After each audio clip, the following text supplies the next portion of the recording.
Hello and welcome today to the long podcast of the Steelmen. And we will be going over the hottest topics right now and the WTF moments. So let's get right on into it. Let's go.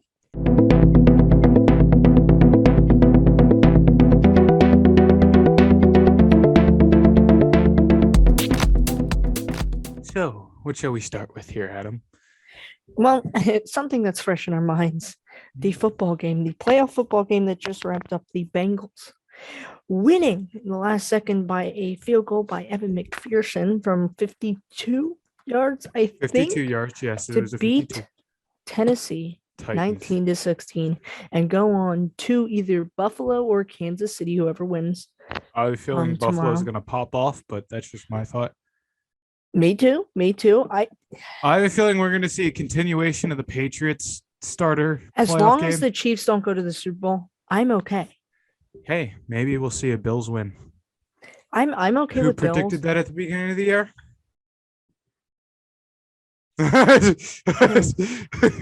Actually, I predicted the Cardinals winning. Hey, you know who I'm rooting for? To be honest, I'm rooting for. Others.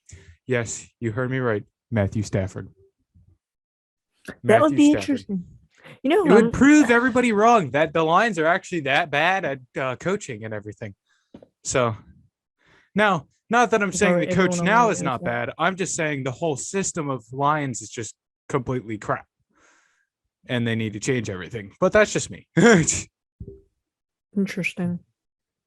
Well, we have a few topics to discuss here. We got multiple. Great job by the Bengals. I'm gonna Great job by the Bengals. I wish we would know. Do we think they can make it to the Super Bowl? Yes. No. Actually, they're an extremely lucky team. But the thing is when they're lucky, they actually do something with it.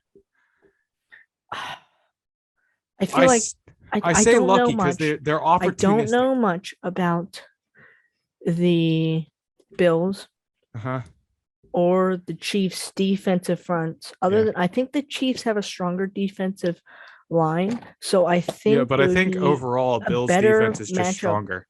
Yeah, like the cornerbacks and safeties and everything. Like, for Joe Burrow's safety's sake, I feel like it's just better. If you would rather have Bills. Yeah, I think that's what we're thinking here. But you still rather not have Bills, but you still rather not have Kansas City. So, I see what I see is the Bengals already beat Kansas City though. Yeah, but they haven't. So you got to think about who they haven't beat though? The Bills. I want to see the Bills and Bengals. Okay. So this is the only team I will be willing. These are the only two things I will be willing to see that cannot, like, we had our good game of the weekend. So now we can see Rams crush the crap out of the Tampa Bay Buccaneers. We can see Green Bay or San Francisco have a field day. Tonight's going to be a good game. And I hate that we're doing it like right in between because tomorrow we're releasing this. So yeah. So I might tack on a little section for everybody. 35 minutes away from kickoff. We're 35 minutes away, but at the end, after the end card, if you stay long enough, we will actually get on here tomorrow and give our thoughts. We will be giving our thoughts at the end of the podcast. We will be getting on at approximately 12:30 in the afternoon, actually, or at midnight or something, maybe. I have to get up early, though. Oh yeah, me too. We're both up early, so maybe we'll film it at 5 a.m. Well, sounds good to me. Let's continue with this hockey theme and football theme. Geez, not hockey theme. Let's continue with this football theme. And so I have a few here. I have a few things. First of all, who do we think is going to be the next Pittsburgh QB? Ooh, there's a lot of one question podcast ideas in here, but I think the one I want the most is Kenny Pickett. Yes. Because potential upside, I think he's got some of that, but like he's ready to play now, and with the team the Steelers have. Oh, it would be beautiful. Boom. It would work. You're a legitimate Super Bowl contender. Fake slides. Oh. Opening them up like can of beans. Change the rules again. Aaron Rodgers. I mean, if they're Is any chance that happens opportunistic. Still? Yeah, or see, Russell Wilson. I got this question. I came up with I just this don't question see for the you topic. winning with Yeah. Mason Rudolph or Dwayne Haskins. And the thing is I came up with this topic because I see this one headline saying Mason Rudolph and Dwayne Haskins ready to fight it out. I'm like, dude, you're not gonna get it. I'm like, you guys are like second and third string QBs. Like, you have not. Rudolph has not proven himself enough in any of the seasons that he's like a starter QB off the bench, ready to just like in like opportune moments throw a 30 yard pass, dot it on the dime, and hit it for the win. Dwayne Haskins, he shows promise, but I don't think he's going to be ever. It's just not all there. He's not all there. It doesn't look like a good deal. But then you have Ritter. Now I know Ritter from Cincinnati is but I would say he's more of the potential one that can really grow into it. I think he's a more like grower than a. I think you're like way too high on Desmond Ritter. I get it. He was good at Cincinnati. Yeah, but again, he didn't play the top competition. I think right now he's like 5th or 6th quarterback in the draft, like 2nd or 3rd round pick. Maybe. I mean, he could be a steal. Don't get me wrong.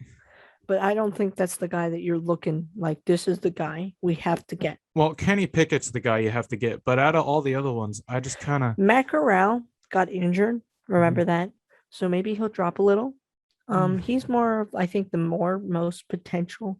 They think he's the more well-rounded out of everyone, I guess. Or I still like. I'm not high on Desmond Ritter, but I just see him. I think he's a lot higher than everybody says he is, and I think it's because of the fact that I think when he shows up is in big moments. Because like anytime I remember him, I don't remember him from like the games with like Houston or any of those. I remember him from like Alabama game every so often. He had a couple good runs and a couple good throws.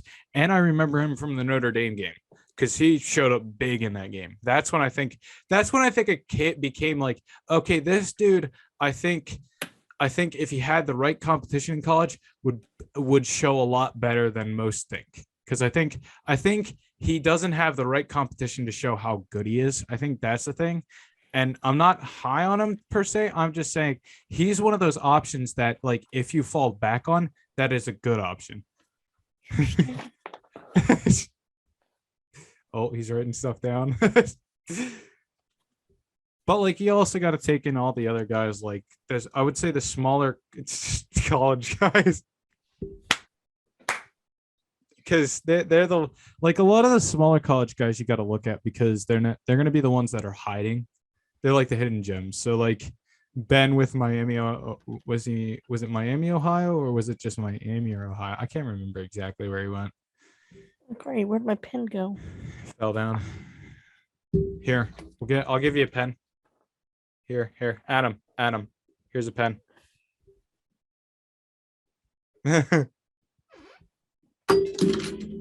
Oh, naming it and everything. But we also have another team to talk about. That's the Washington football team here. Guys, I got it. I got my pen back. Oh, he got his pen back. Oh. Washington football team. Do they stay with Heineke or Fitzpatrick, or do they move on? They're drafting. They're drafting someone. Drafting. They cannot. Who do you think they'll get? Do they want to win a Super Bowl? Answer me that. Do they want to win a Super Bowl? Well, it's Washington football team. You know what? Let's not win a Super Bowl. No, they're going to draft a QB. They better. If they don't, then they're shooting themselves in the foot like Texans are. I feel like Carolina. Yeah. Houston. Lions. Detroit. Washington. And Pittsburgh. Those are the 5 most. There's one. No. Okay. So yeah, no, because Jaguars are heavy set on Trevor Lawrence and Jets are heavy set on Zach Wilson. I don't think Zach Wilson's as good as they say he is. Trey Lance, we haven't seen enough of. We haven't seen enough of him. We barely seen it. So I have a feeling he's the best at all of them. That 3rd round pick. Sneaky good. Third overall, not round. Third overall. I think he's sneaky good pick by San Francisco. They're gonna pull him. They're gonna pull him one of these times out of nowhere, and he's gonna just show up, like maybe tonight. Interesting. But yeah. With football team, you gotta go for either drafting a QB. You gotta start looking for the future now. You gotta look away from Heineke. You gotta look away from Fitzpatrick. I feel sorry for letting Fitzpatrick go out, but I think let him play for another team. Make it like 25 teams. I don't know how many teams did he actually play for. I know it's at least 10. Bills, Dolphins, Rams, Buccaneers. This is like a Sporkle quiz. Washington football team.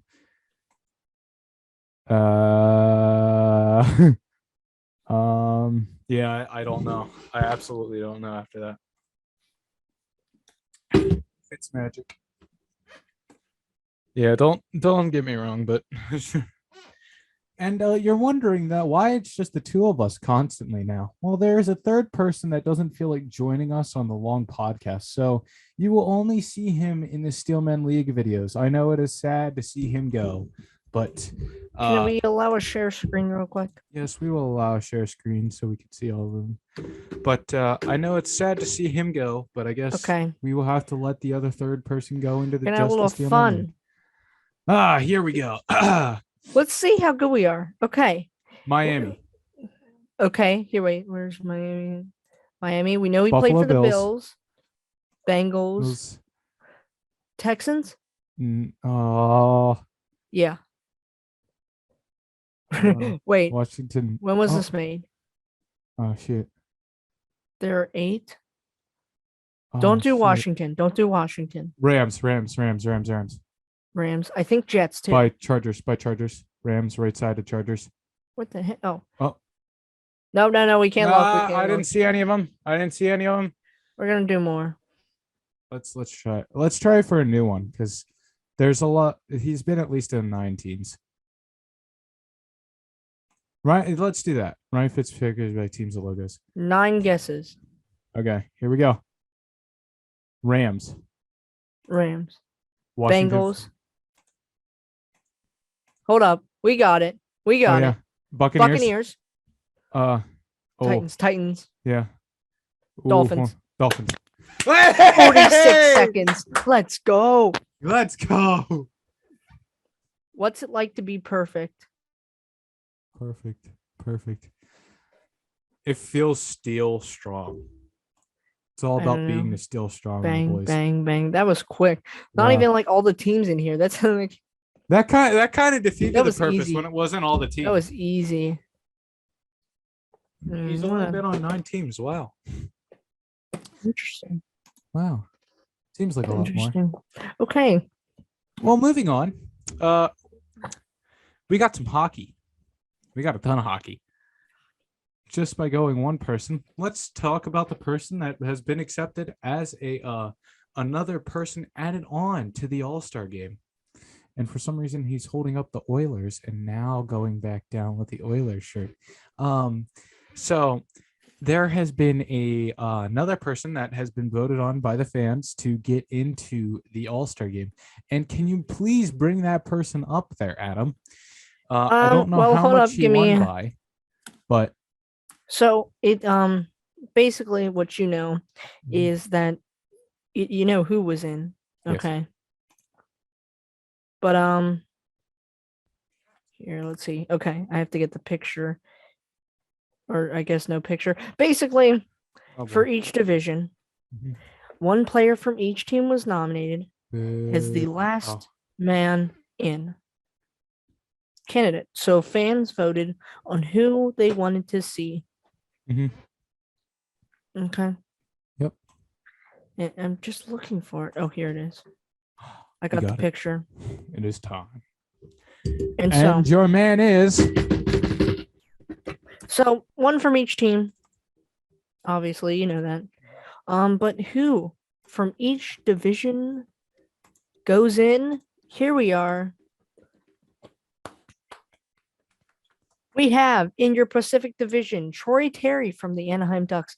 In your Central Division, you have Nazem Kadri, who probably should have been in from the beginning, but he's from Colorado. We have from the Atlantic Division, your captain from the Tampa Bay Lightning, Steven Stamkos, and Jake Gensel. Because, fun fact, Mike Zibanejad was actually voted in for Metro Division, but he's not going for personal reasons, so they named Gensel as he was the second highest voter.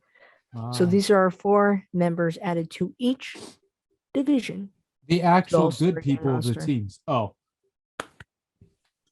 Troy Terry has been sneaky good this year for Anaheim. Sneakily good. Oh, yeah, let's look at that. Nazem Kadri has like 41 points or 40-something points. Hold up. Hey, it's 291. I just want to show you how ridiculous this is. This year, Nazem Kadri, get this. If you play in 35 games, how many points do you think an all-star player should have? At least 10. 20? 20? Well, I mean, I'll be That's the like NHL. nothing. I think they should have 3. Wait, what?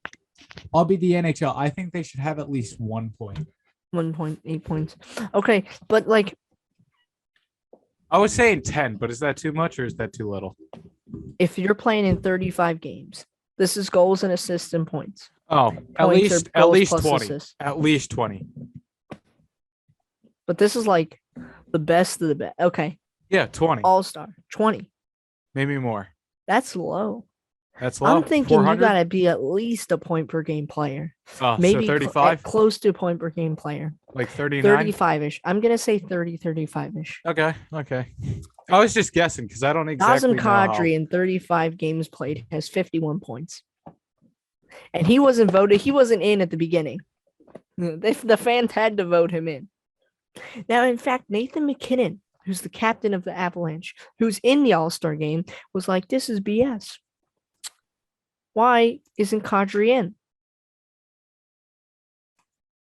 Sorry, I'm taking a moment to reflect how bad the NHL did this year. Just how bad. Like, okay, I understand you want to represent every single team, but if you're doing an all-star game, stop giving participation medals. I'm done with it. This is professional. That's their job. If they don't do good and they're not good enough to be in the all-star game, don't put them in the all-star game. True that. Like, seriously. Sorry, but it's just participation medals have ruined sports sometimes. Or representation, I should say, of every single team has ruined sports. Because you have to represent every single team. You can't just have the best of the best anymore. Gosh. Surely shows how bad some teams are then. Yeah. They're like, oh, Arizona does that. And Arizona probably shouldn't have anybody in there. Yeah, they shouldn't. It's Clayton Keller. Actually, he might be point per game, so we'll see. Let me look up Clayton Keller real quick. I actually like Clayton Keller a lot. I think he's really good. I think he's a good player. Underappreciated. Yeah. In Arizona.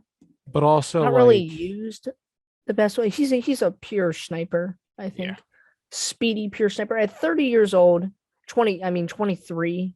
He's got 30 points in 39 games. I mean, it's respectful, but it's also kind of like, okay, it's not all-star level. Like there is an argument to be made that yes, this dude gets good, well, but it's all-stars. They really only had he's the only option because at 30 points in 39 games played, he is their highest scorer. He's also got a -8.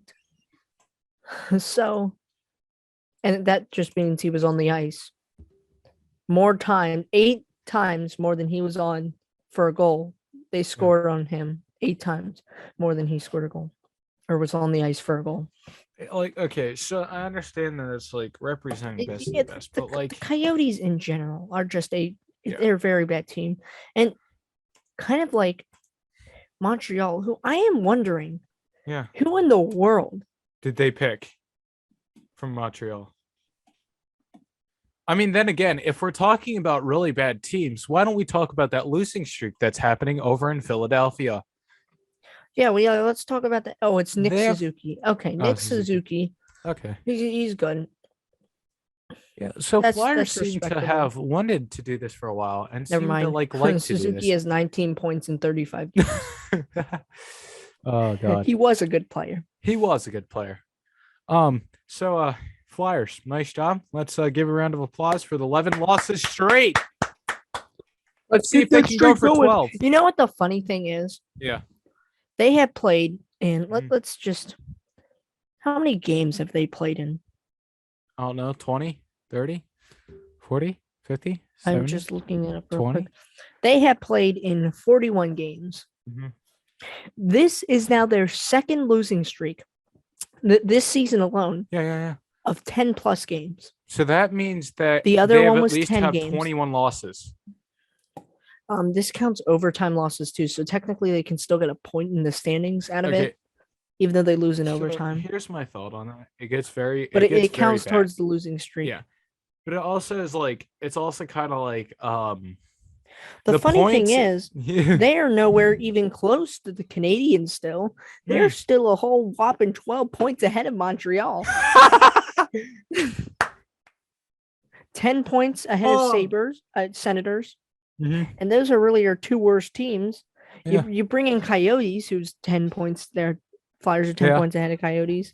And then Seattle, who's they're like what 6 points right now. But then that's expected from Seattle because they're kind of building. They're kind of trying to start building. Mm-hmm.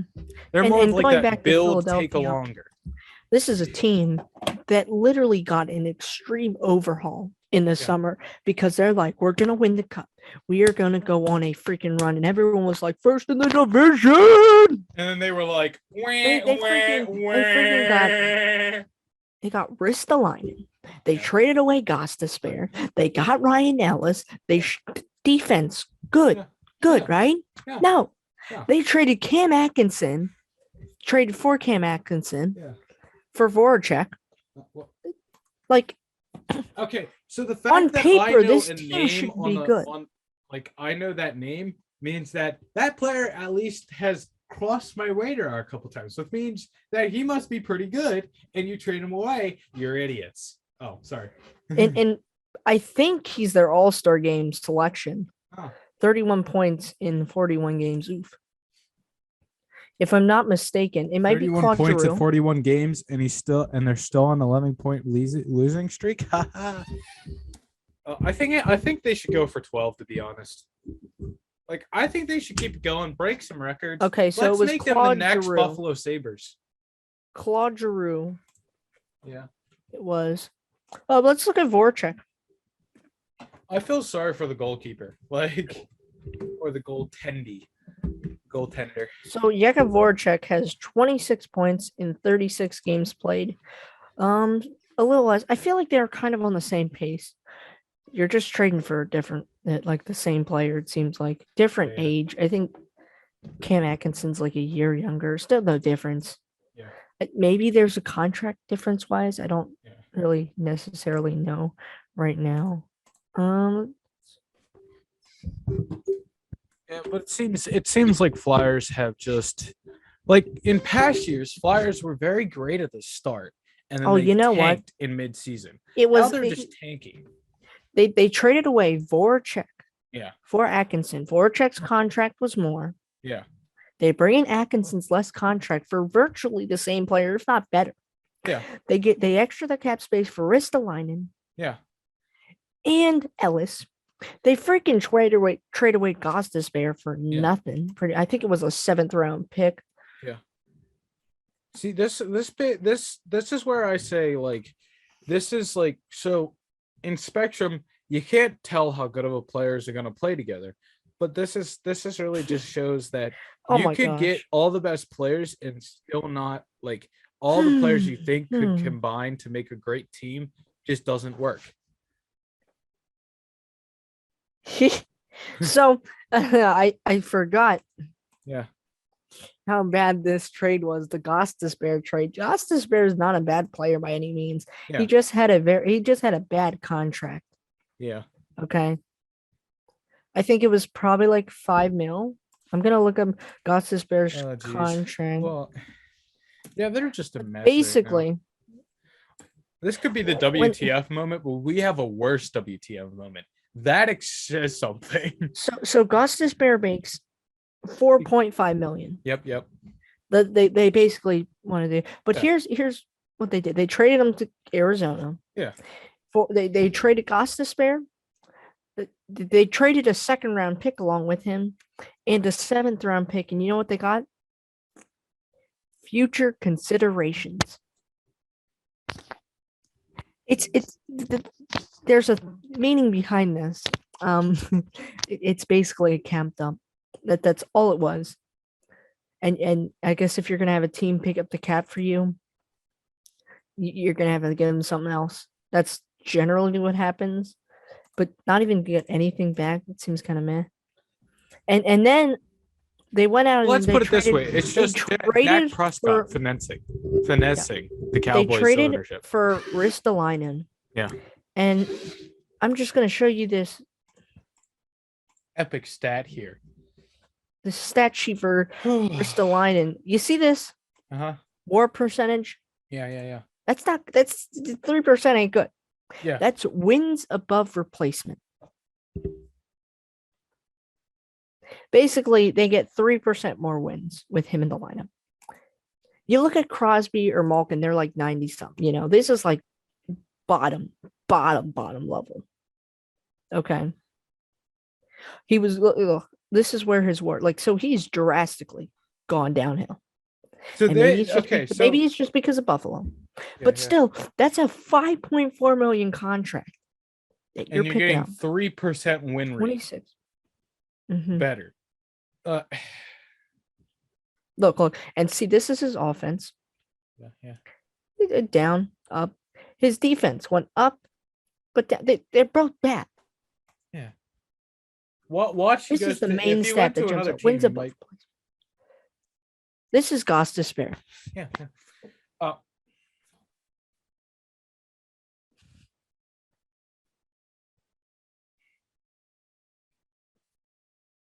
I mean, seriously. Look at his offense. Look at his offense. I mean, his defense went down, but look at his offense.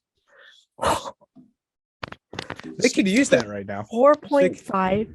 They could absolutely use that right now. Down and up. He's just getting better. He's just getting better. You absolute idiots. How that's, are you? That's how interesting. How do you make that bad of a trade? How? And the Flyers organization is crumbling. Their owner right now publicly bashed their former GM, who they blame is causing all their problems. Guess who their former GM is? No. Ron Hextall, who is currently the Penguins GM. And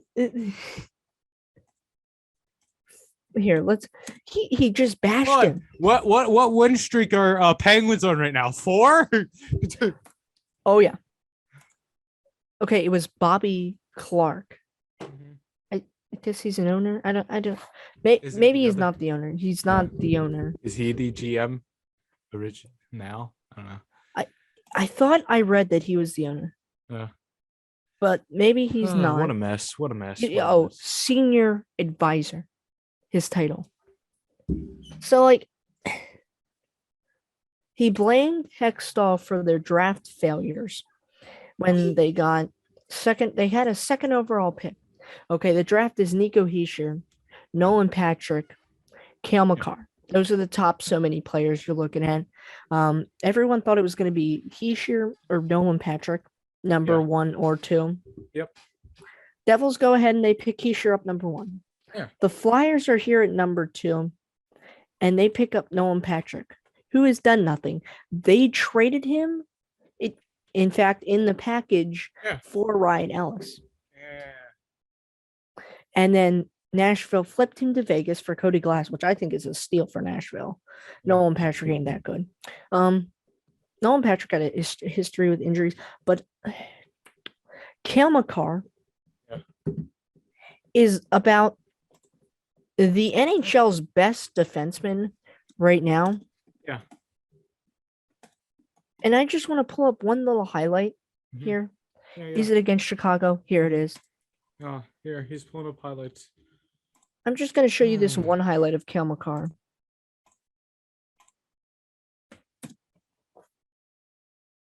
Oh, here, wait. I'm going to give you sound. Ooh, a deke and an incredible deke for the OT winner. Makar holds in the corner and now along the half court. Oh, beautiful wheel around move. He made him do the splits. He made him do the splits. That's against Fleury. The reigning Vesna goalie. Oh my God. He's about the greatest offensive defenseman in the league, along with Adam Fox. Their general manager. Are you kidding me? Kevin Weeks, listen. Watch the situational Look at this. awareness. Oh my gosh. Stops on a dime. Jams on the brink. Look what he did to Kirby Doc. Kirby Doc's a good young up-and-comer. And then Play by Cale Makar. He roofed it. Well, with some other news, there might be a free agent or something happening here. There's like a free McDavid somewhere, like Oilers or something. More stuff to get into. So you know how we told you that the Flyers are on an 11-game losing streak? Yeah. There's this lovely picture I sent to you earlier today that I will now email myself because I would love people to see it. Oh. But love people to see it. The freaking Edmonton Oilers. Yes. Got to change camera angles here so I can relax a little bit. You're going to relax a little? Yeah, relax, kind of chill here. Okay, that's fine. Fine with me. But the Edmonton Oilers are over here with the probably the two best players in the league. Two highest point scorers in the league. Okay. Could you please give them their names? Connor McDavid. Number 1. And he's searching. And Leon Draisaitl. Now, if you don't know, these two, they were out of the entire league. The entire league. Yeah. Were the top 2 point scorers. Right now, it's Ovechkin has taken over with Huberdeau at number 2. Obviously, because it's Ovechkin. Leon Draisaitl is third with 54 points. Yeah. Connor McDavid is fourth with 53 points. They are carrying that whole team. Yeah. But it's a shame what has happened because look at this. They were first. They are right now the second biggest losing streak right now. 7-game losing streak. They cannot do anything right now. Yeah. For like this, everyone's like, free McDavid. Will he ask for a trade? He better get out of there. Oh yeah, he better. But along with Draisaitl. They just don't. They don't. The one thing that you look at every time like playoffs start. Yeah. Goaltending. Usually the teams that win the cup always have strong goaltending. Carey Price. What's his name? Vasilevsky. And McFlurry. Great goaltending to win the cup. That's a given. They had Mike Smith and Mikko Koskinen. Mike Smith was good. He's like 30 something, 36, 38, 30, very old. Yeah. Koskinen, he's a little on the younger side. I think 30s anyway, still close to being 30s. And he's still not all that good. Yeah. Like they were going to try, I think there were 2 chances for them to get a goaltender in the draft. Spencer Knight and Asplund, I think. Asplund. Or maybe they did here. Let's see. Do they have to bring somebody up from the AHL? Or is there... Are they not going to do that? Okay, so Asplund. Mm-hmm. Nope, that's not it. Yes. Hold up. 2021 NHL draft. I'm looking for the name of the goalie, I think. Yeah. But they really need a goalie. We're looking for it here. I'm looking for the first goaltender He's looking. off the board. Yeah. Well. Ooh, Detroit got Sebastian Casa. Oh boy. Okay, Yeah. but still, they need goaltending. And what's going to end up happening here? Right now, they're 13th in the West. They're out of a playoff spot. Oh yeah. Like, there's got to be some organizational change there, or like the GM's got to do something about that situation. I mean, honestly, every year they're like, we want to get McDavid and Draisaitl people to play with. Yeah. And part of the problem is you can't really do much with their contract situation. McDavid's making 12.5 mil, the most in the league by far. Yeah. You're looking at the cap right now. I think it's 82. Oof. And he's got 12. Holy crap. Yeah. Ridiculous. Now, Oilers, get your crap together. 82.5 mil. And he just it's if he wants the money for being good, he can be good. But that comes with a cost. And I feel like you should know that. Crosby makes 8.7 mil. Yeah. But that also allows for Gensel, Malkin, Rust. I mean, they got a lot of bargains on the Penguins. I mean, for them to be good that long, 8.7 million, 87. Yeah. His thing, basically. Malkin is only making 9 mil. Yeah. Jeez. It's not that much. Again, when they signed the contracts, the salary cap was lower. So maybe it's like that was high back then. Yeah. Gensel is only making 6 mil. Yeah. Rust is making 3.5 mil. Mm-hmm. I think paying 7.8 or something like that. Yeah. But yeah, it's basically what I have to say. Oilers, get your crap together. Let's get a goaltender in there. Let's focus on. Well, they brought in some guys, but I think they need to focus on defense and goaltending right now. Well, let's head from one mess to another mess, and let's look into the WTF moment of the week. Let's see it.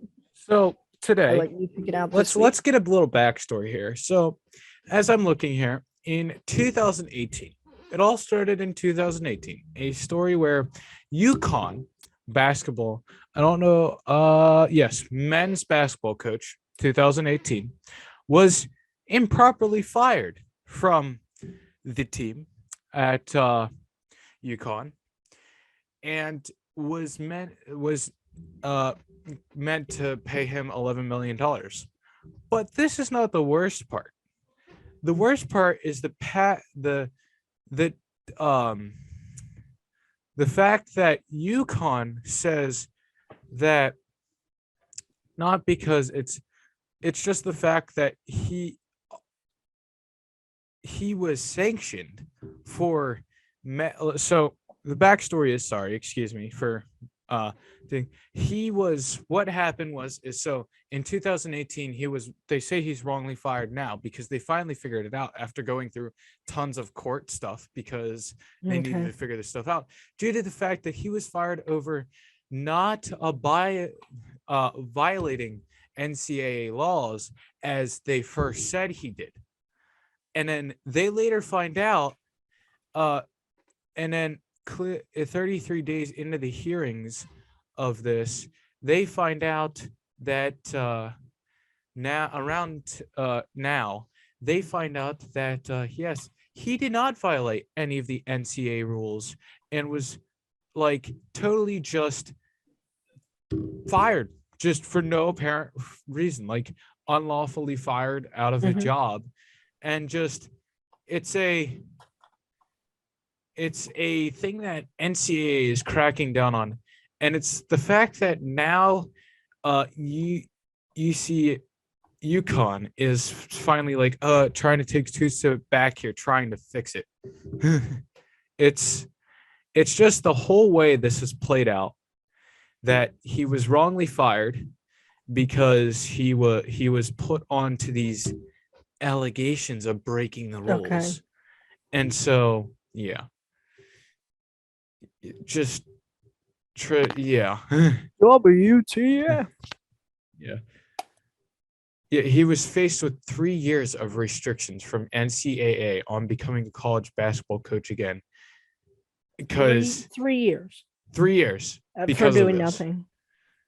And the ruling comes one day after UConn's athletic department has reportedly that its budget deficit rose from 43.5 million to 74.2 million in the 2021 official year.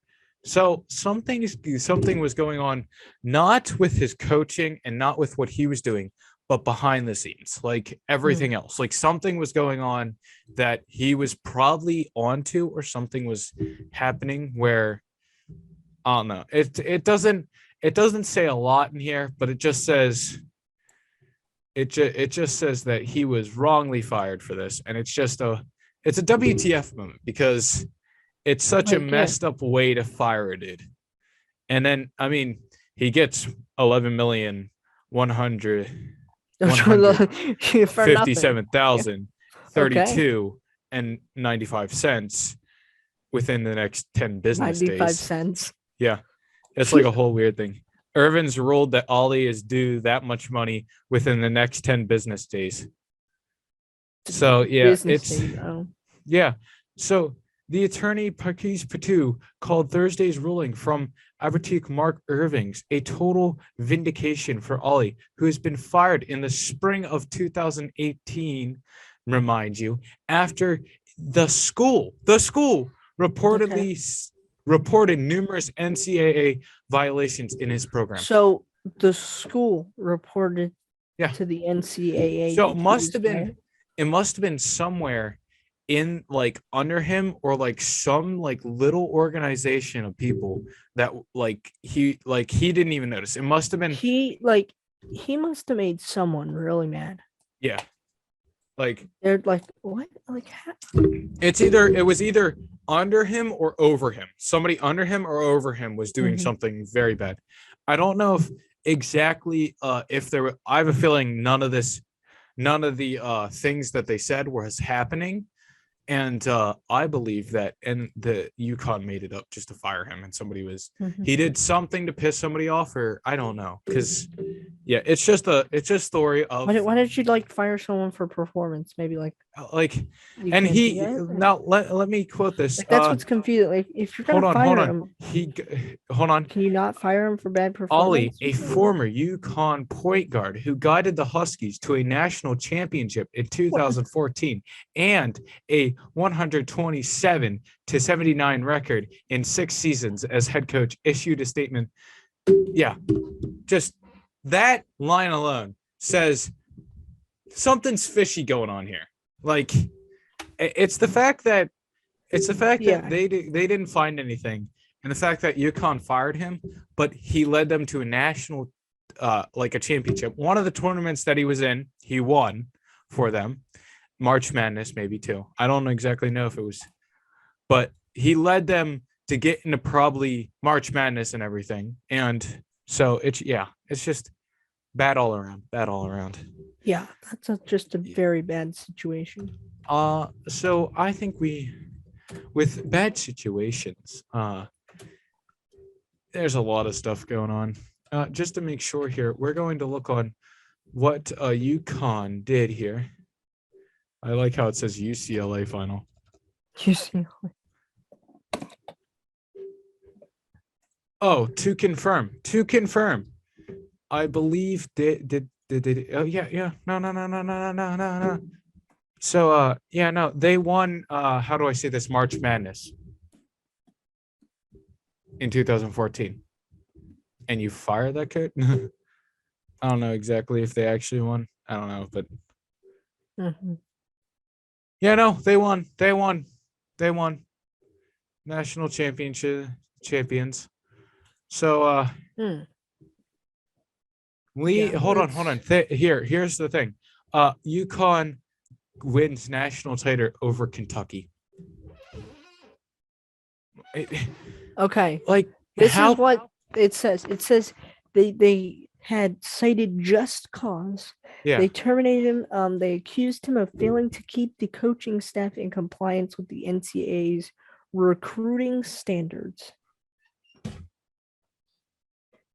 The university was hoping to clean its hands from having to pay Ollie for the remaining fee, like the remaining money of his contract. Yeah. They were seen as secondary violations, and Uconn was just like, let's do it. Do it. Yeah. And he got a 3-year coaching ban. Yeah. For what? Like just because you don't want to pay him that much money, then just I don't get it. That is, how do we say this? The WTF moment of the week.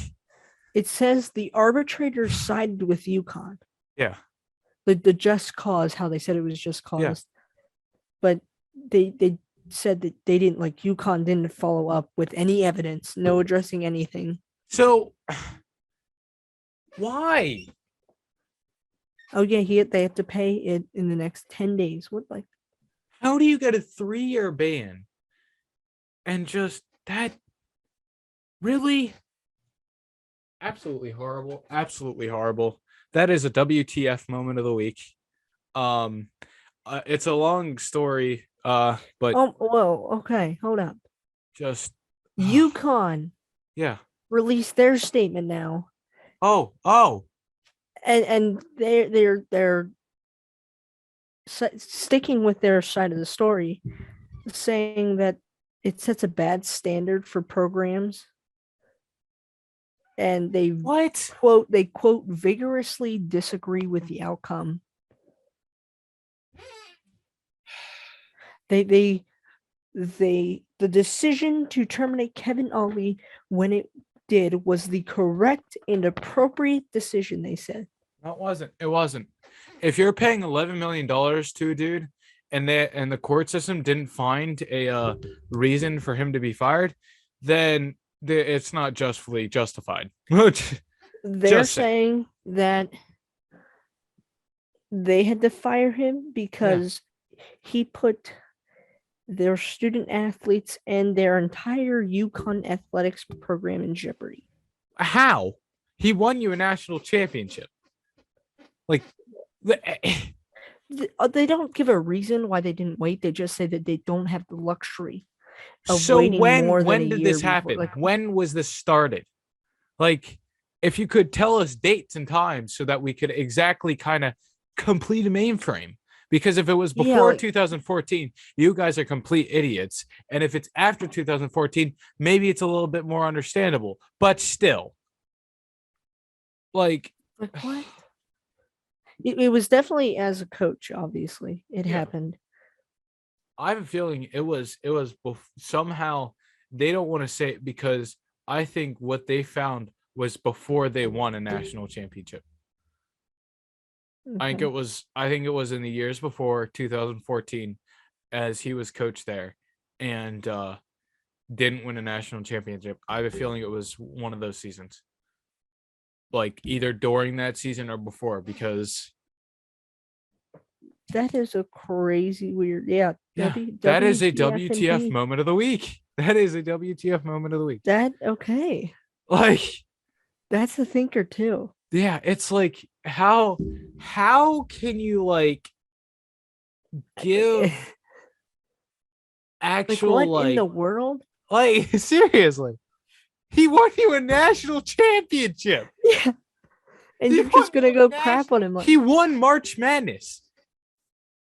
He won literally out of they had to play multiple tournaments even to get into it and then win the tournament out of 64 teams. 64. And you're going and you vigorously disagree with the notion that he didn't do anything. Well, what? And what does it make you do? Dumb. You ready? You ready? What does it make you do? It goes WTF.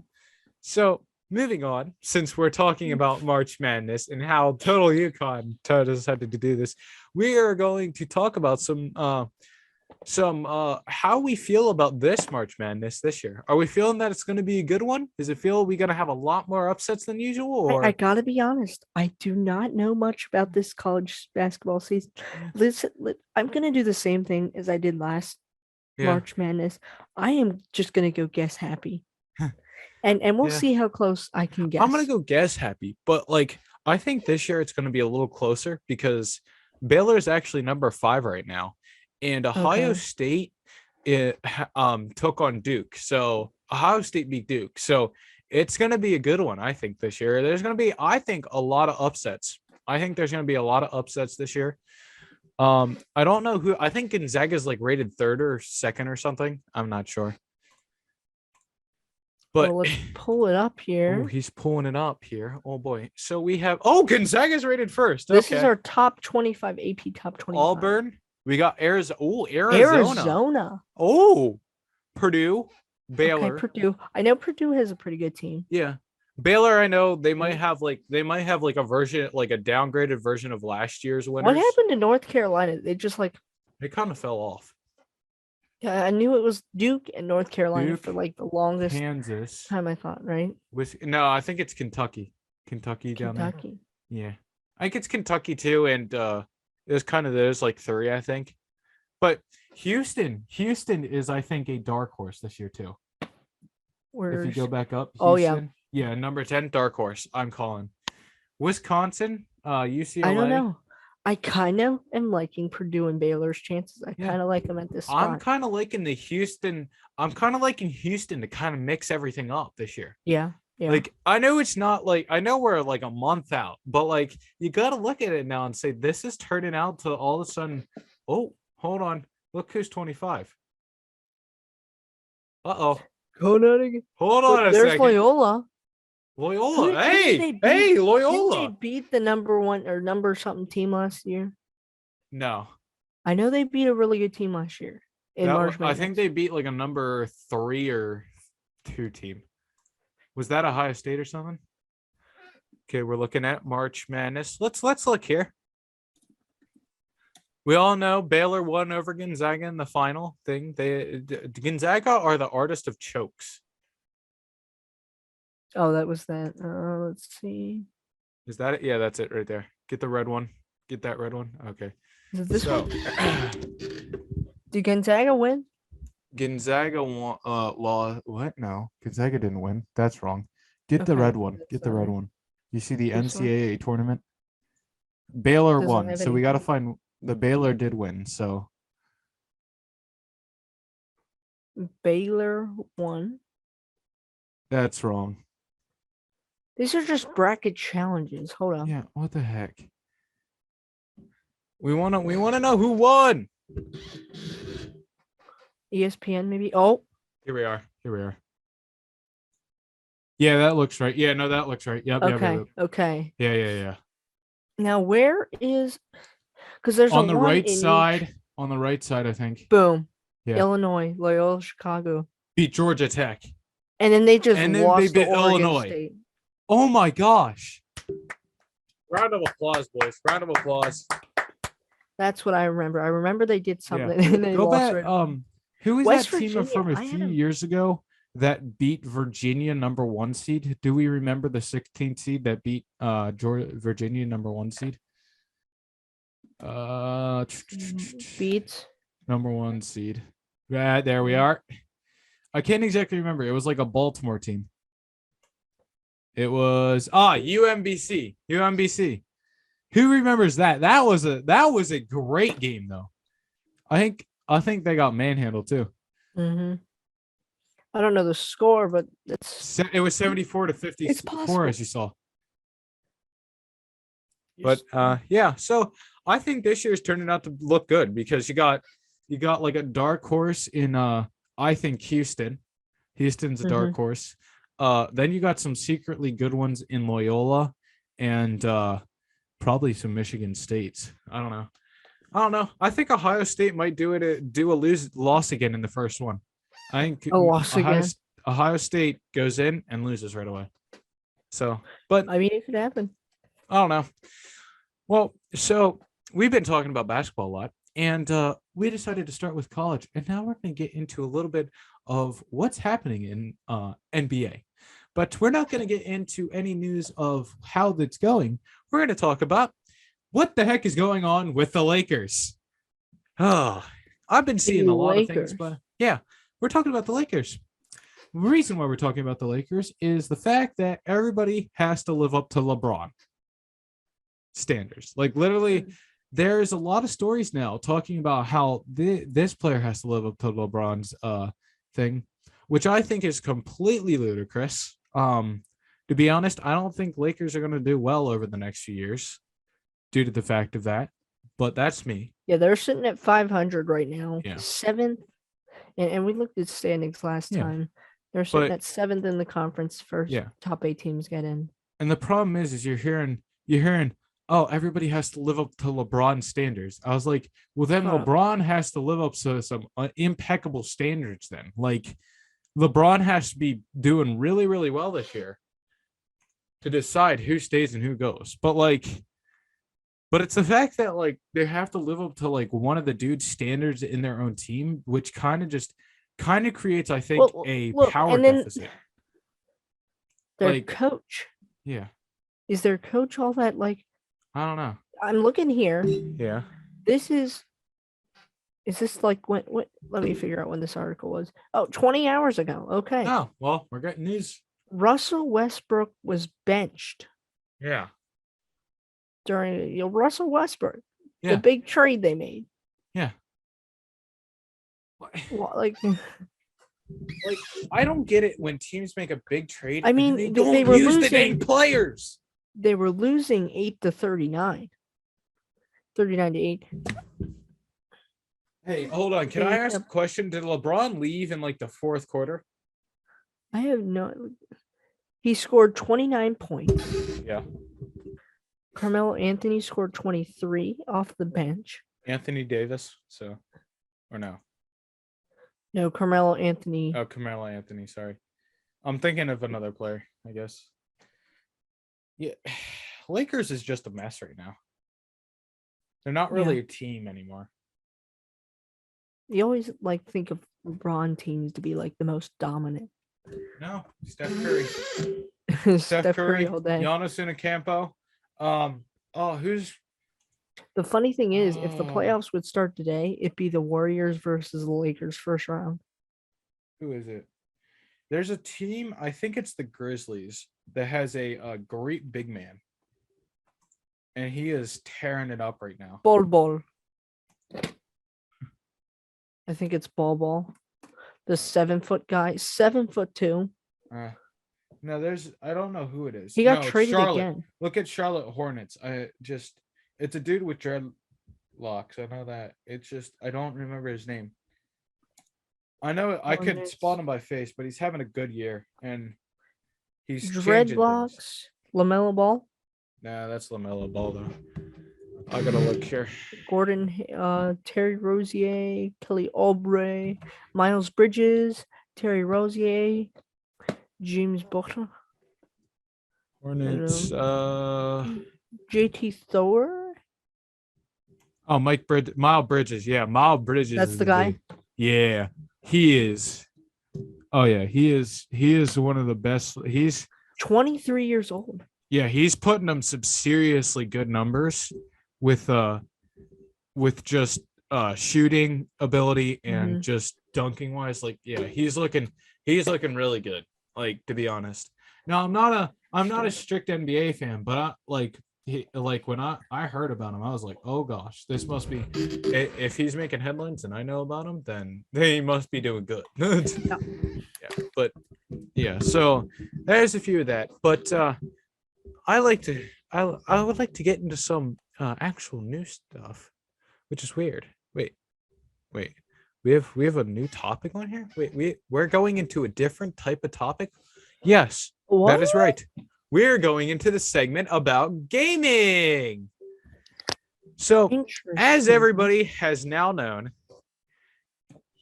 Microsoft owns all of the Call of Duties. and all of those because the, they own now is it Crash Activision Bandicoot?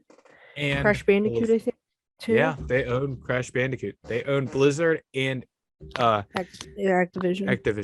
But the thing is that's good because a lot of the games that they were doing is like they got hit with a lot of allegations really quickly, and it just kind of tanked they were kind of failing companies.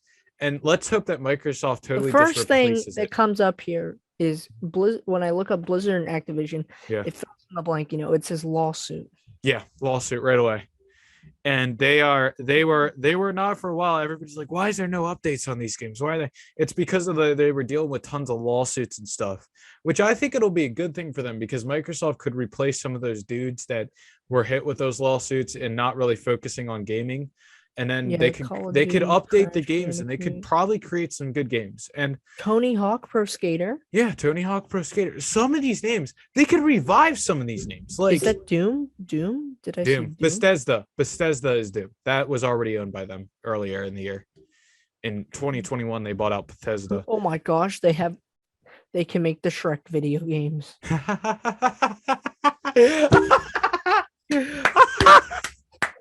I need to see another Shrek game.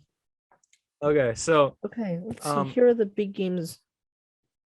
I wanted to talk about this because Overwatch, yeah. Overwatch is, I believe, Blizzard. Overwatch is Blizzard. But I would like to talk about this because you have these big games, but I think with sports gaming and stuff, like since we're we talk a lot about sports and we do sports gaming. I say it's very tough on me to create a sports game because it's not the fact that he's walking out. Oh, hold on. Oh, what's going on? The game's starting. Yeah. Here we go. Turn on the TV so maybe we can get some live updates. Yeah. However, we have left with sports gaming, we see Madden and we see EA with Madden. You got FIFA, which everybody's done. I respect FIFA so much. I literally done with EA. Okay. So at first, I really still making EA games, I think. I was okay with them, but like in the gaming aspect, I'm okay. I like FIFA in the gaming aspect because they were like, EA, you're crap. We're not doing it. But I hate them in the World Cup aspect because they were having a bidding war, and they got the FIFA president got fired. We'll do that on another WTF moment. We'll talk about that. but you got NHL, and here's my thing about these games is you can create and rate players, but you also gotta randomize it somewhat. It's gotta be somewhat randomized in games. When you're I feel like in career mode, you don't have enough influence on the way the players grow because players can play constantly. And that's kind of a cheat code because you literally in FIFA can place a player down and they'll grow. If you keep playing them with 90 rated players, they'll grow up to a 90. But my problem is you can't have these 38 rated guys that don't seem good come out of the woodworks and all of a sudden become great. Or you don't have these dudes where they plateau at a point and in your system where they get comfortable or something and they're not focused. There's no, because you can't program in outside factors into these games, but you got to also take into account how can we make it so it's a little bit more realistic on the fact this could be an outside factor. How could we could scheme this up to code it so that it can plateau this players change, then plateau is growth or something like that. The form's okay, the morale's okay, but as a coach, you don't have much effect into it as all because you only have morale, and it's very tough for me to say it's good, but they don't have a good system for it. It's very tough to put into words because I think it's because when you're trying to use a career team, probably with hockey too, you can get players that you think would work together, but they don't. Where's the aspect of where it's you can get players together, like the greatest players in the world, but it doesn't work. But then you can mix and match some good players with bad players, and all of a sudden that team becomes great. That's what I'm saying. Like you need the aspect of like the yeah. The NHL type of thing for that. Yeah.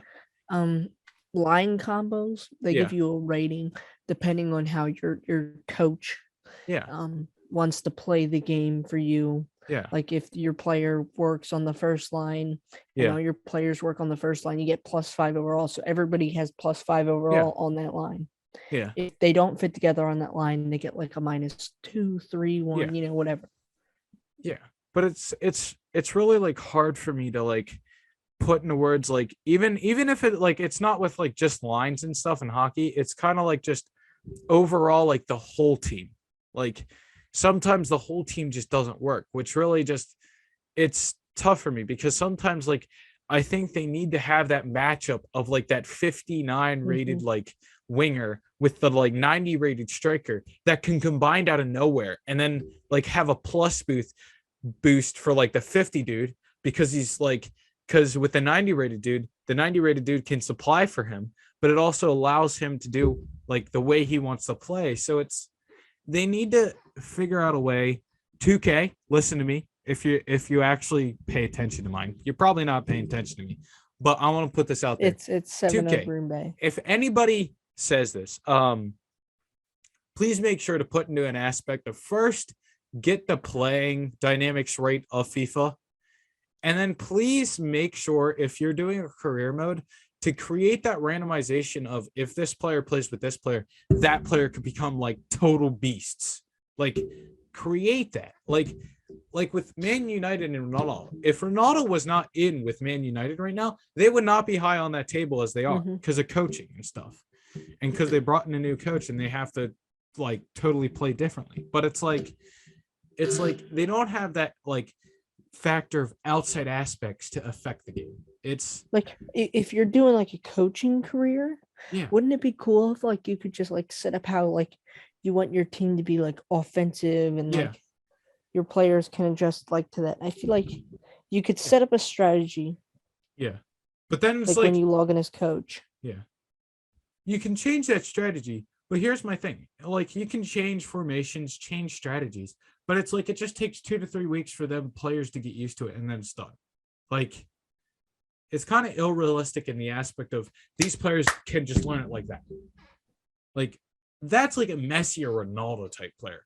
That's not a aided related like a average player at top. Like I'm not saying these guys aren't that good to play in those positions, but like it's an 80 to 70 related like mid-tier Southampton person that a player just comes in, like a coach just comes in and reworks it to like become better, but it takes a little while. Like they have like maybe a losing streak of like 10 or so, and then all of a sudden it's like at one point they start hitting the draws, hitting the wins. They're starting to battle for like the bottom of the table where like I literally in my one thing that I've been working on editing and I haven't had enough time, like my one career mode that I'm doing for Christmas, the Christmas team, I literally sneak peek here. I actually took the team out of Champions League, joining the league. The first thing I only had $10 million and I did that. Like I had $10 million. I traded right and I got them into first place. But it's the fact of like how easy it was. It wasn't like any challenges like this person, this good person got injured. No, the good person never got injured. It was always like the people that I didn't care about got injured. It was like there's people that you could throw away because you had backups for. Like any of my position, like I actually was thin on strikers at one point because the one dude had a red card. None of them got hurt. It wasn't like, oh yeah, now let's throw this aspect. So you have to change this whole thing around. No, not really. It was just kind of like, oh, you have no, let's hurt. It was like a right back got hurt and I had a backup for him. It's like that stuff. It's like make it maybe like add some challenge to it. Like make it like at points, make it hard. Like make it actually feel like real life where like stuff happens where you're going to have to deal with like Derrick Henry being hurt for the whole season. And then you got to deal with that, like throw in somebody that's okay instead of him. Or like Jamar Chase getting his ankle broken or Joe Burrow breaking his knee again. and being out for the rest of his life, or like something like that game. Like we need those things, and maybe like a little bit aspect of like trying to factor in a little bit of real life into it too. Like I want to see what I could do in that situation, you know. Like you want to see what you can do if like bad things start to happen. Like, are you good enough in the game to make those moves to help your team? So can like you do it? All of a sudden your best player goes down. Downs. Yeah. Can you build your team the right way? Yeah. Can you do it where it's like all of a sudden, oh crap, this person went down on my team, like this running back that I had that's very good went down on my team. That's kind of the driving force of my offense. Mm-hmm. Can I get some okay wide receivers? Can I get a decent quarterback, or can I use my decent quarterback that I have, and get maybe an awesome wide receiver too to add to it, and then all of a sudden make it a different team? Like, can you do that? Like that's an aspect that needs to be added to the games, where it's like, can you do it at hard times? Or like the X Factor, I think, kills it for me too. Like the X Factors, I think, make the game unrealistic a little bit too, because they kind of like, it's a power imbalance. Like you have X Factors in Madden NFL, and I can't remember what it was. We were playing the one where we were Jaguars trying to take the Jaguars all the way to the Super Bowl, and we did it. But it was like, it was like there was this mad X Factor that got put on like one of the draft class players for defense, and it was just like he was unstoppable. Like he had stats like through the roof, and I'm like, this is not realistic. Like like in the game you would like play as him, and it was just like block, and once you got his X Factor, it was like impossible to stop him. It was just like, think about that. Like, I don't know how, like, could you give insight on how X Factors work into the NHL game, or like how they play? Because I don't exactly know how that works. To be honest, I don't really notice them in NHL. They don't really do much. It's to be quite honest, to me at least, it's like the same game, only certain players who are good have little icons over their heads. Like they have all these abilities, like, oh, you have a backhand ability, you can do backhanders. I don't really like see any, like when you play, it's just usual. Like I can make the same shot with this guy who has an X Factor and with the guy who doesn't. It's not really percent change. And there's like the one Matthews one I don't get, because he does the drag and shoot. Yeah. But you can do that with every player. Yeah. I guess he just like has a better snipe power. I think like and some people have snipe abilities too. And like it just I don't really get what they're doing. And from my standpoint on it, since I'm in computers and I did coding this year, I realize it's very tough to put values on stuff for like, this is different than this. Like, this is the percentage change of like the percentage of making it is this much to this much. But like when I see EA, which is a $1 billion company, which has multiple resources, they could have the best coders ever. Like they could probably buy the best coders ever in the world to work together, and they still cannot probably produce a game that would be worthy, because EA, I think, sets like this certain something on it that just devalues the game. Like, I want to see what happens with FIFA, and because to be honest, with the NHL thing, I think it's a mainly a HUD thing. Yeah. It really, the only value I see it is if you have an X Factor HUD card, which is basically a normal HUD card, but better overall. They can get more money. Like those are like the elite tier cards if you get an X Factor card. It's to me where it's like, it's whatever happens with this 2K. If 2K creates a FIFA that was better than EA better start looking at revitalizing, like making Madden better over the next year if they can't get a contract done with the NFL again to extend their contract, or working to get NHL better. Because if they don't, I have a feeling somebody's going to take the reins and run with it, and EAs will get driven into the ground. The only thing that they have going for them maybe is F1. F1 is probably the only game that they're good at making. but it's still kind of like iffy because sometimes I'm like, it's. I mean, it's just a driving game. You know how much? Yeah. Well, okay, so F1 you have to watch. Like, there is actually a ton of aspects because the car and stuff. Like in career mode, you have to watch the engines, the gear shift. Like if your gear shift breaks, it like your car has problems and stuff like that. The friction, like the tires, like with the connectivity with the ground, because like soft lasts so many, you get punctures and stuff. But it's more realistic.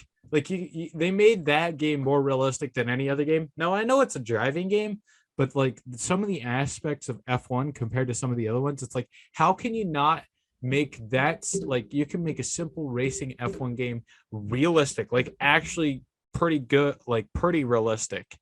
And then you can't make a football game at least semi-realistic.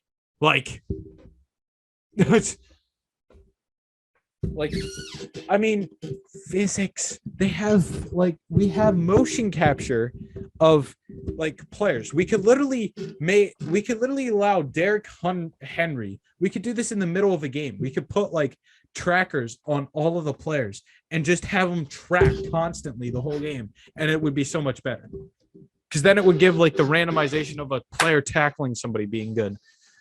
But yeah. But moving on from that, we got one more topic here, and that is soccer. I just like to discuss something real quick. Ooh, discussion.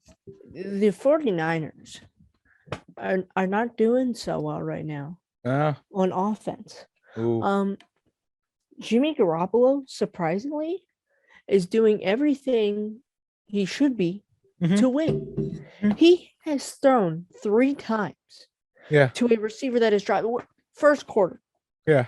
George Kittle should have had a 15, 20 yard plus room to run. Yeah. And he couldn't catch it. Ayuk caught it, and then he dropped it. It's the first down. He caught a first down. Yeah. He took the steps, and then he just fumbled it, but then they wrote it incomplete because he didn't have possession before he fumbled it. I don't know. And then the other guy just didn't catch it this time for a first down. It's the Deontay Johnson curse. Oh no. I will. You just got to practice with those tennis balls. Come on. Yeah, what are the tennis balls? They warm up your eyes and stuff. I actually want to have a little discussion here. So there is a thing right now with soccer. And over the past 5 years, everybody claims that the Farmers League is the French league where PSG keeps winning every single year. But a little known fact is that Man City has dominated the Premier League. And then Bayern Munich has dominated the Bundesliga scene. So that leaves pretty much La Liga, which is just in shambles. And you have Italy. Now that right now is a race. And if you want to watch a good like ending race to see who's going to win a league, that if you want to watch some soccer right there, that's good. What's the Italian league? Series A. It's with Juventus, Inter, Napoli, Roma, and a couple of those. Like that's gonna be the one to watch. Like who wins, because it's always a different team every single year. Well, it's not always a different team, but it's mostly a different team every year. It's not just Man City, Liverpool, Man City, or Bayern Munich, Dortmund, Bayern Munich. Paramount Plus. Oh boy. It looks like Paramount Plus. I do know ESPN Plus has La Liga, I think. La Liga? Oh, they have La Liga? So they have Real Madrid, Barcelona, all the Spanish teams. Okay, ESPN covers Bundesliga. The German La league. La Liga. MLS. Spanish. USA. Emirates FA Cup. Emirates FA Cup. Yep. EFL Cup. Premier League Cup. Scottish Premiership.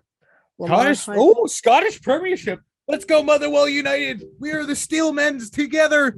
The USL and just some other weird, like the US Indian Super America's League and stuff like USL is US Soccer League that. or USA. United Soccer League. That's what. Yep. So they cover English Premier League with the Emirates FA Cup, which actually was big, but because of the UEFA Champions League, it's not as big. But Northridge City, we have a story. USA is starting to take over. Sergeant. What a kick. Okay, I have to, you know what? Just because this is such a great kick, and I want to end right here before we give you the last update tomorrow on the Green Bay Packers, or when you're seeing this, the Green Bay Packers. But we are going to bring up Sergeant Scorpion kick, because what a freaking goal. Kick. And he is on Northridge City. Dang it. Oh, geez.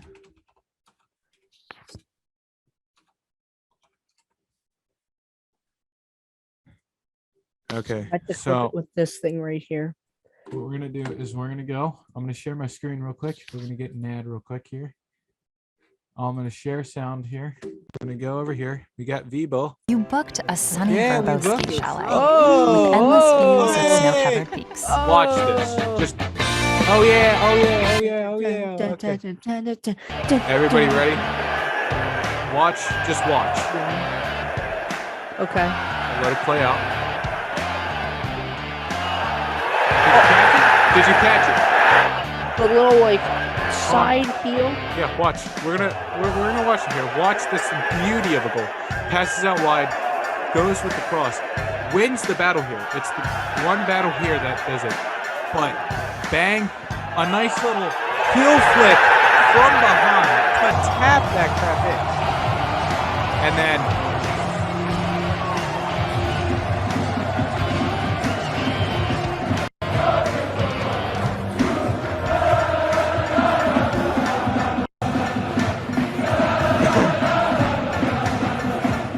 everybody's celebrating now.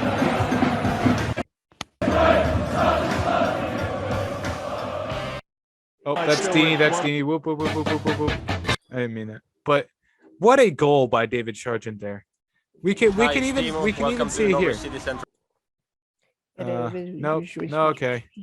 It's just Okay. some guy. Okay. But Copyright. as we can see, like, this is just a goal that is just putting USA on the map here. Like, look at how he kicks this ball. Like, in that 3 frame right there, just the leg bendage. So I thought we ended on that. I thought that was a good way to end it here. Please stay steel strong. Leave a like. Hold up. Comment down below. Oh, hold on. I forgot. We have to do Green Bay and San Francisco tomorrow. So we're not. It's not an end. intermission. Intermission. We will see you. We'll be back from intermission in a few moments. You'll be back in a few seconds. We'll be back in the next We'll day. be back in about that. Yeah. We'll see you. We'll see.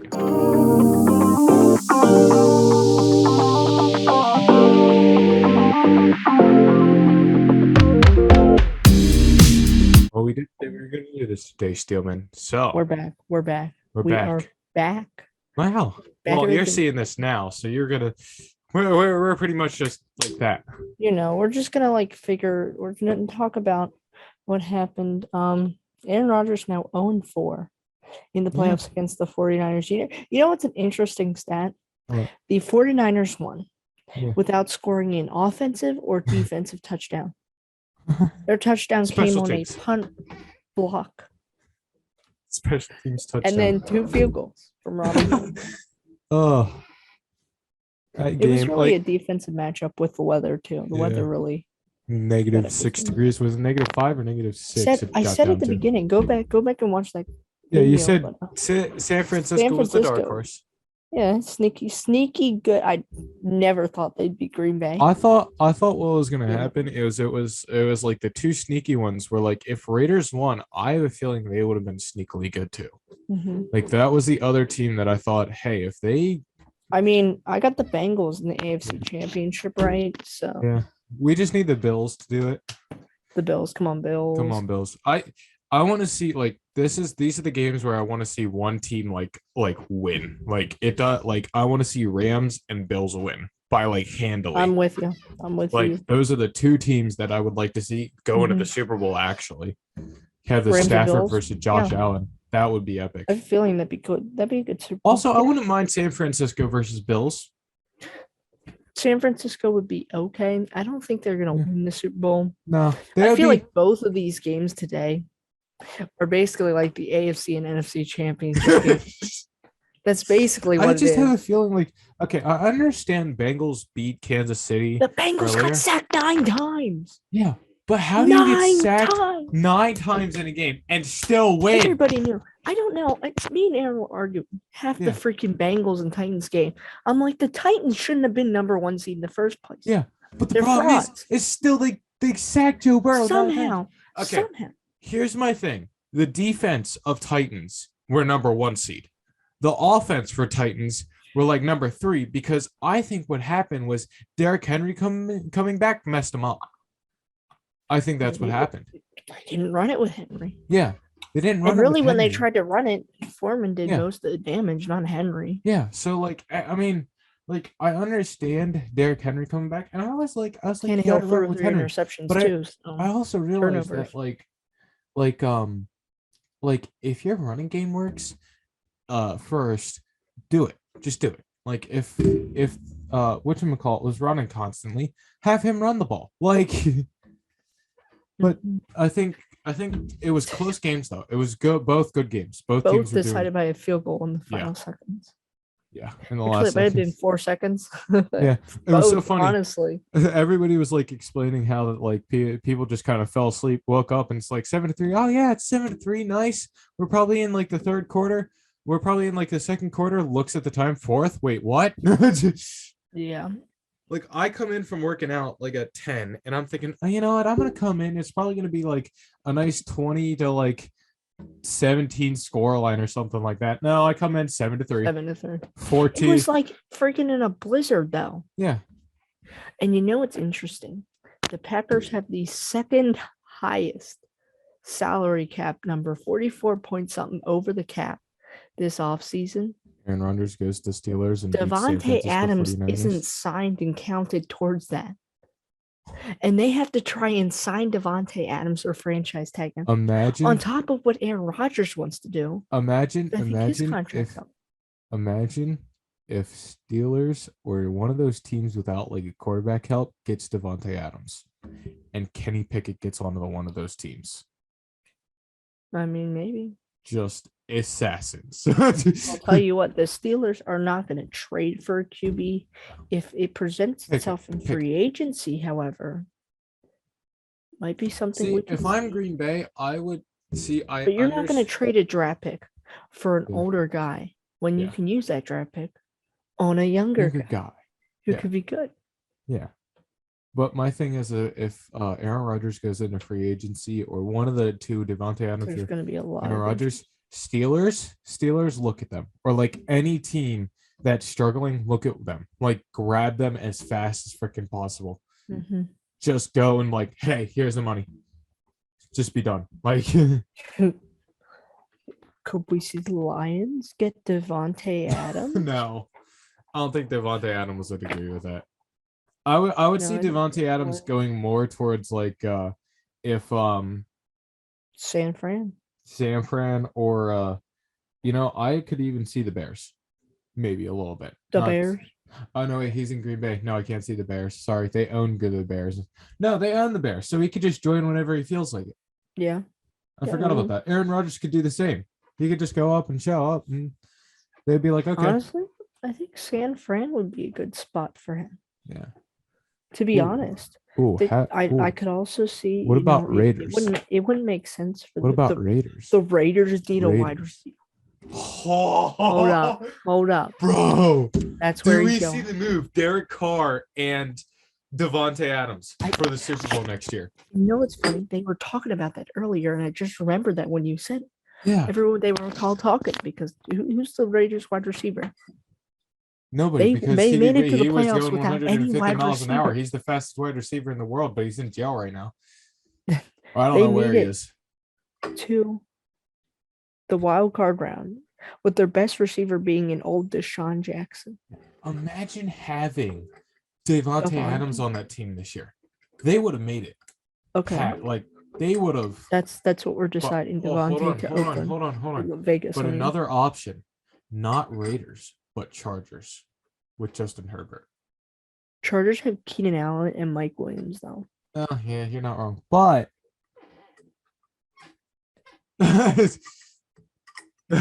maybe The Jaguars. Jaguars won't pick them up because they're the Jaguars. Yeah. Same with Texans. The Jets might. But they don't have a good quarterback. Maybe like the Broncos too. They would have to get a quarterback first, though. Yeah. They need to keep him. Tyler Lockett's not bad, but he's not good. He's better. I don't know. He's just kind of he's a quarterback.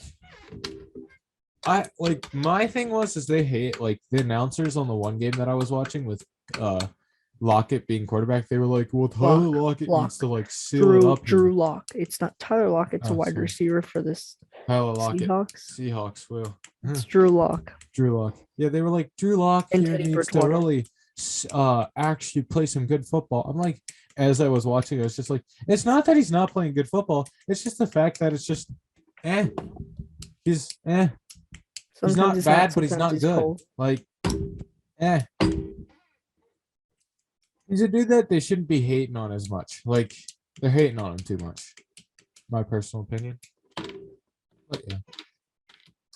Anything else for this last little update here? How did the Packers lose? That is just. It's surprising. Put in the comments. Comment question. The final joke. The final joke. Where do you see Aaron Rodgers playing next year? If he plays, or does he retire? I see him playing one more year. I see him going longer. I think he plays again. I see him the only one staying in out of Tom Brady, Ben, and Rodgers. That's the only one I could see staying is Rodgers. Yeah. I see him at Green Bay next year. I think Tom Brady will still play.